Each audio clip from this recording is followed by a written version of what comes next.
0ல இருந்து 50 ரூபாய் வரைக்கும் எதனா ஸ்டாக்ஸ் இருந்தா அதை சொல்லுங்க. ஏன்னா எங்களால வந்து பார்த்தீங்கன்னா அதுக்கு மேல வந்து குடுத்து வாங்க முடியல அப்படின்னு சொல்லியிருக்கீங்க.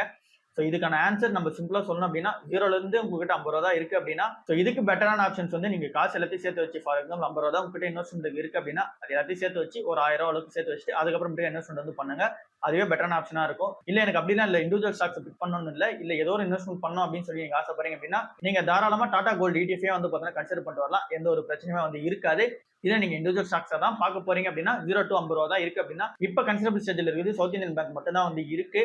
இதை தாண்டி நீங்க ஸ்டாக்ஸ் வந்து கன்சிடர் பண்ண போறீங்க அப்படின்னா, நீங்க வந்து ஆட் ஆன் பண்ணி தான் வச்சு ஆகணும். உங்களோட காசு வந்து சேவ் பண்ணி வச்சு தான் இன்வெஸ்ட்மெண்ட் வந்து பண்ணி ஆகணும். இங்க நீங்க சவுத் இந்தியன் பேங்கை கன்சிடர் பண்ணும்போது ஒரு விஷயத்தை வந்து புரிஞ்சுக்கணும். இது 25 ரூபாயில இருக்கு. ஸோ அதனால வந்து பார்த்தீங்கன்னா இது பென்னி கேப்பும் கிடையாது. அண்ட் நீங்க கர்நாடகா பேங்க் வந்து ஒரு 170 ரூபாய்க்கு இருக்கிறதுனால அதுவுமே வந்து பார்த்தீங்கன்னா ஒரு பெரிய கம்பெனியும் வந்து கிடையாது. ஸோ இங்க வந்து லிக்விடிட்டியை பொறுத்து இங்க ஸ்டாக் பிரைசஸ் வந்து மாறும். ஸோ இங்க லிக்விடிட்டியா பார்க்கும்போது சவுத் இந்தியன் பேங்கோட லிக்விடிட்டி வந்து பார்த்தீங்கன்னா அதிகமா இருக்கு. அதனால தான் 27 ரூபாய் 28 ரூபாய் வந்து இருக்கு. ஸோ இதுவே நம்ம கர்நாடகா பேங்கோட லிக்விடிட்டி பார்த்தோம் அப்படின்னா சவுத் இந்தியன் பேங்கை கம்பேர் பண்ணும்போது கொஞ்சம் கம்மி. ஸோ அதனால வந்து பார்த்தீங்கன்னா அந்த பிரைஸ்ல வந்து இருக்கு. பட் ஆனா ரெண்டு கம்பெனியுமே ஒரே மார்க்கெட் கேப் உள்ள ஒரு கம்பெனியா தான் வந்து இருக்காங்க. ரெண்டு கம்பெனியுமே பார்த்தீங்கன்னா என்னென்ன சைஸோ அதே சைஸ்ல தான் வந்து பார்த்தீங்கன்னா இருக்காங்க. இவங்களுக்கு இவங்க வந்து பார்த்தீங்கன்னா காம்படிஷன் அப்படின்ற மாதிரி தான் நம்ம வச்சாகணும். பட் ஆனா இங்க பிரைஸ் கம்மியா இருக்கு அப்படின்ற ரீசனால இந்த கம்பெனி வந்து கம்மியான வேல்யூஷன்ஸ்ல கிடைக்குது அப்படின்ற மாதிரி நினைச்சுக்காதீங்க. ஸோ இது வந்து இந்த பேங்க் எக்ஸாம்பிளா வச்சு சொன்னா இது வந்து எல்லா செக்டர்ஸுமே வந்து அப்படிதான், எல்லா ஸ்டாக்ஸுமே வந்து அப்படிதான்.